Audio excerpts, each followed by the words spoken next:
Hey my lovelies, it's your girl Mel. Welcome back to my channel. We are here with mommy. Sona already knows that it's another story time with mommy. Story time with mommy.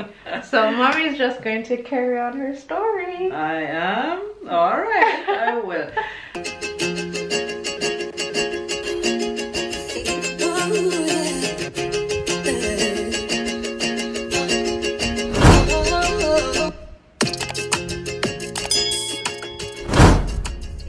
So guys, last time we went through the pregnancy and birth of Nikki, and well, as I was saying, at that point in time I was practically alone in the house throughout the week because Thierry was working as a truck driver, gone from Sunday evening to Friday, and I didn't want to stay alone in the house. So even in the last few weeks of my pregnancy, we started to look for people who would want to move in the house with us, like and live with us there, because it's a lot of work. You know, I told you a part of it with the wood and the animals and this and that, but spring coming now, it would mean that we would start another vegetable garden.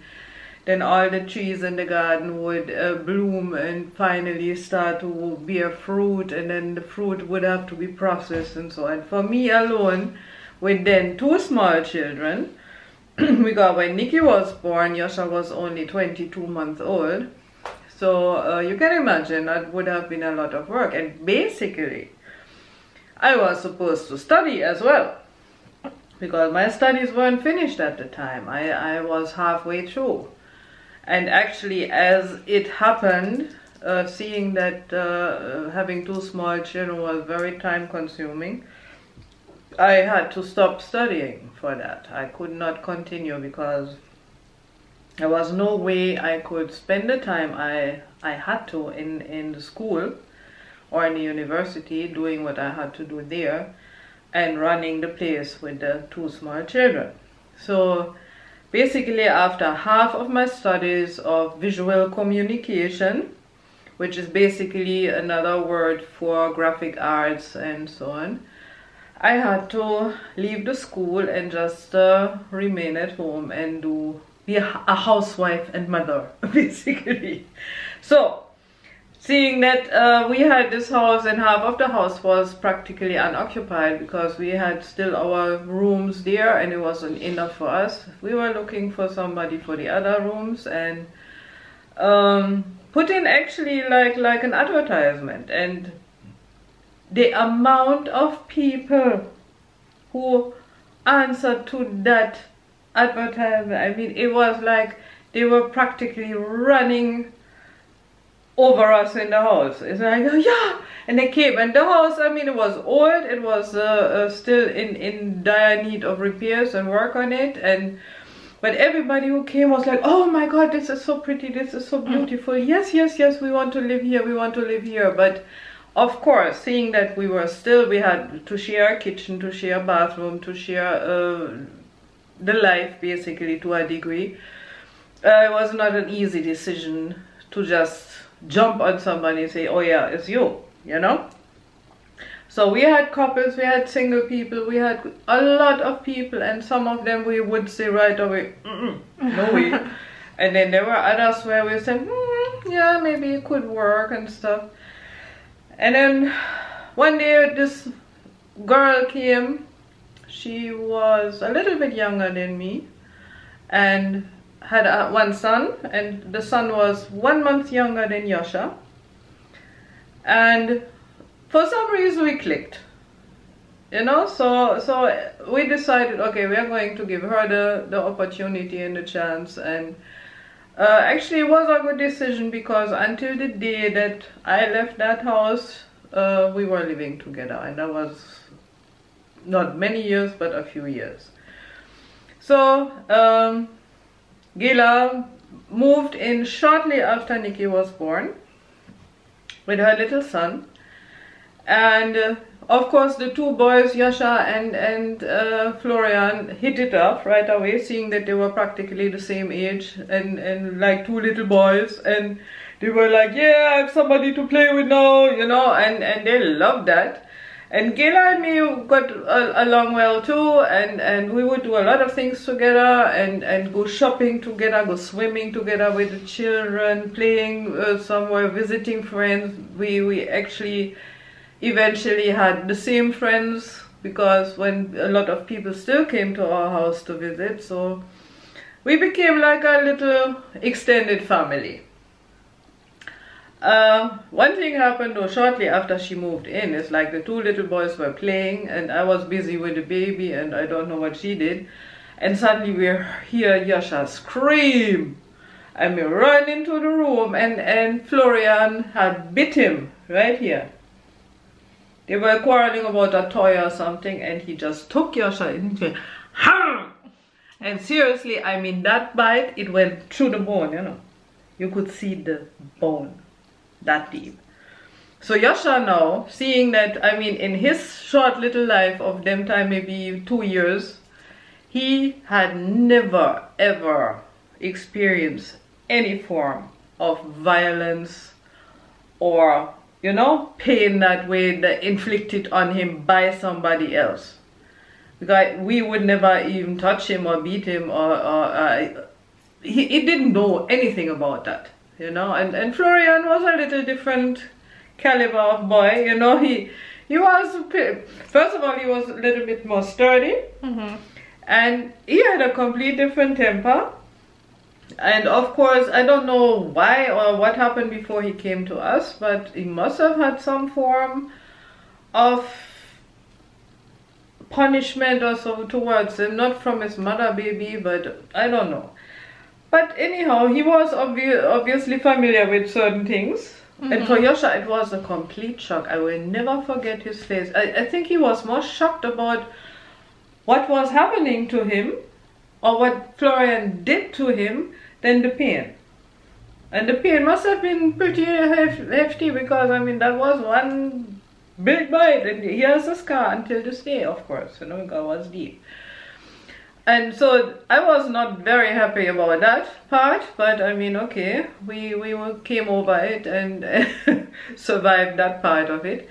So then in the summer we decided to go to Switzerland, Thierry and me, for a few weeks, to, if you want, introduce a new baby to the family in Switzerland. So we still had our VW bus, and we would go in and travel towards Switzerland. And then what we did, we stopped at certain places, and actually, I mean, it's amazing. We went to where the Rhone, the river Rhone, well, yeah, well, it's French actually, Rhone, starts in the Alps, in the Swiss Alps, you know, and in the Swiss mountains. And it's amazing because it is an icy mountain where it starts. You know, you have to imagine you're way up, high, and all around you is this white blue ice. And that ice melts off, and from that melting off, then going down and getting more and more water through rain to other things, one huge river start, you know. I mean, the Rhone is not a small river, you know. It is big, like let's say like the Mississippi or something, you know. It's big. So we went up there and I was wearing like there was a picture, I can't find it anymore. I was wearing this little blouse like now, and a skirt, and I was barefoot and was sitting on this patch of snow with sun shining fully. I was not cold up here, but then I was sitting on this patch of snow and freezing my butt off. Literally freezing my butt off because I was sitting on ice, you know. So Nicky at the time, he was like 3 months, 4 months old, and we were sleeping in the bus as usual, and we're stopping at some rivers, and Switzerland, the rivers even in summer are pretty cold, you know, because imagine they all come from way up in the mountains where it is still snow. Those mountains keep snow year round, and finally reached a family and visited them, because what we had done, we hadn't told them that I was pregnant again. So we kind of visited them and came with a surprise, a new little baby. But they liked it, of course. They were happy to meet him and Yosha again, and so that was a nice little trip. And then we went home and our life continued. But then Thierry was kind of not so happy with his job, you know, because I mean, it's like, you can imagine, right? Being away from your family, having to sleep in the truck, because that's what truck drivers do. They spend the night in their trucks, and then in the morning they continue drive, and the whole week you're gone. And on the weekend now, when you come home, there are quite a few things to do still that I couldn't manage on my own, and then the children wouldn't barely know their father, and so he wasn't too happy with that work. And so we kind of made a plan. We said maybe what we should do, because when we had been in the summer in Switzerland, we had seen some Alp, which means is those big, if you want, cow farms up in the mountains, where the cows can stay over the summer, and it is pretty secluded, you know. You're not near any town or any village or nothing, you know. You're way up, you're practically by yourself with the nature, with the cows, and then of course I need people to tend to the cows and milk them every day. And then I don't know, every 3 days a cart would come, or a truck would come and bring down the milk to the valley. And we kind of found that quite fascinating, so we decided, okay, well, we go look if we can get a summer job, because it's only for the summer. You go there like from April to September, and you get paid for it, of course, because you're working there, and the pay is not bad, because it's seeing that you are practically, first of all, you can't spend much. You know, you only spend food. You get nothing around you. Exactly, there's nothing you can spend money on. The rent is free, because of course you have your little house that belongs to the owners of the cows, and basically you always have milk, definitely, right? So I mean, you hardly spend anything. The pay was pretty good, so we decided, well, we are going to try to find a job like that. Now, to find that, you have to go in the winter to apply. So that was it in that year, or in January of the next year, that would be 81. We jumped in our bus again and drove to Switzerland. Now imagine winter, and over there they have winter, you know. I mean, it's not like where I come from here in Germany, where it is very moderate and mild. No, sir, if you go to Switzerland, certain places, the winter start there from September, snow until March, April of the next year. That is why the Alm always start April, because the snow has to be gone before you can go up there. So we went there and went through the mountain places, because mostly to find an Alp like that, you need to go to the villages close to it, because that's where the owners of the cows would be. So we started, I don't even know which canton, they call parishes and so canton in Switzerland. I don't even know which one we went to, but we talked to several people, but most of them, the problem was they did have people already, because people who start that job, apparently they like it so much, they do it over and over. So of course for them, if they know somebody already and they know they work good, why would they change? Until we found one person then that said, oh yeah, my people just jumped off and don't want to do it anymore. I definitely need somebody for next summer. And we were already, yes, finally we found a place. And so we talked it over, and the guy said, yeah, okay, from then and pay and this and that, and everything was alright. And then we decided to hang around that area for 2 more days to look around a bit.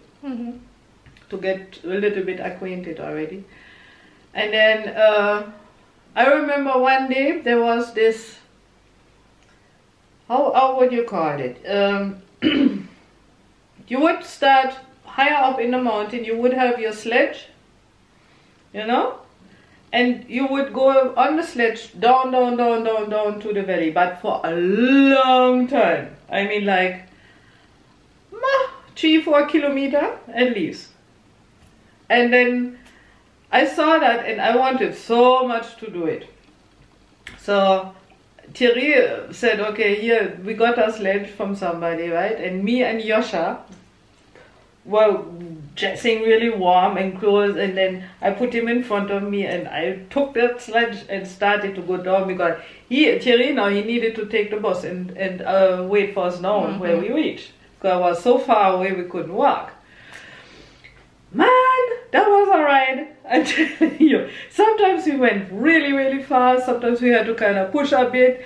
Yosch was like, and he loved it, and I loved it too. I mean, that was one really nice experience. You know, you would really go to forest and be by yourself, but this sledge route would be there. You know, so you just followed it. You couldn't get lost or anything. That was one wonderful trip. I will never forget that. So when we finally reached down there, Yosch and me both were beaming with happiness, you know, and our cheeks were red, our nose was red, and we were like, oh, freezing kind of, but it was like, hey, it was nice. And the thing is, we slept in the bus still, although it was plain winter. And now you have to imagine, it was so cold in the night. I'm wearing contact lenses, right? So every night I take them out, put them in a little container with some special liquid in it to clean them. You know, when every morning when I woke up, that was frozen. The liquid was frozen. I had to thaw out my contact lenses. Even if we wanted to drink, make coffee in the morning, we had our water bottles. Most of them were frozen, you know. We had to kind of find a spot in the night where we would keep at least one bottle, that we would have liquid water in the morning. So can you imagine? We were sleeping in that cold. Our bus door had a heater that you could turn on without the engine running. It's called Standheizung. So you can just turn it on and it will. So in the morning, it's like mostly Thierry, he would have to come out, turn on the heater, and then go back under the blanket until the car was warm, which wouldn't take too long because it's a small space. But that was our mornings. And imagine now I had a small baby with me. Nikki at the time, he was just like, what, 9 months old. So changing diapers and to wash them and all that in this icy cold environment. So where did you bathe? Huh? Where did you bathe? Well, we could just wash off a bit, you know. So I mean, we weren't on the road for weeks at the time. What happened is, like, we would head out from the family. We were staying with the family party, like for 2, 3, 4 days, and go back and then head out again and so on. And we didn't stay that long neither. It was like maybe 3 weeks all in all. So you guys just tidy up then? We just tidied up, and then by the time we came back to civilization, if you want, we would, the first thing is like take a hot shower. It's like, oh yes, hot water. But I mean, it was a rough thing. And now imagine driving in ice and snow on roads where mountain roads, right? When you look down that side, for example, it goes down hundreds of yards, you know. You're not just like driving and you have like a big borderline, or sometimes there was nothing there neither, you know. So that's when I learned how to drive in snow. Because I mean, you know, when you drive in snow or on ice, the car slides easy. You don't want to start sliding on a road like that, you know, because you're gone. You're gone. So I'm telling you, honestly, there were some roads there where I really got frightened, you know, and I didn't drive. I let Thierry drive. I said, you are the truck driver, right? You have the experience, and you better not kill all the way, you know. No, he did very, very well, and we never came into no dangerous situation still. But it was kind of, I mean, you are in awe to a degree, you know. You get like, wow, nature, you know, nature force. You really feel it them time. So that was a very fascinating trip to have. And then what it turned out though, unfortunately, that those people that had jumped the job that we were supposed to get, they decided to come back. So of course again the farmer knew them and said, okay, sorry, but I go with what I know. So we did not get an Alp. It was a nice dream, but it never worked out. So we drove back home and basically were a bit disappointed. He had to continue his job as a truck driver for a while at least still. And that was that part. And that was it for today, guys. It's maybe a shorter one, but that's it for today. Alright guys, so as mommy said, this is it for today's story time. Thank you guys so much for watching. Please remember to like, share, and subscribe, and I will see you in my next video. Bye!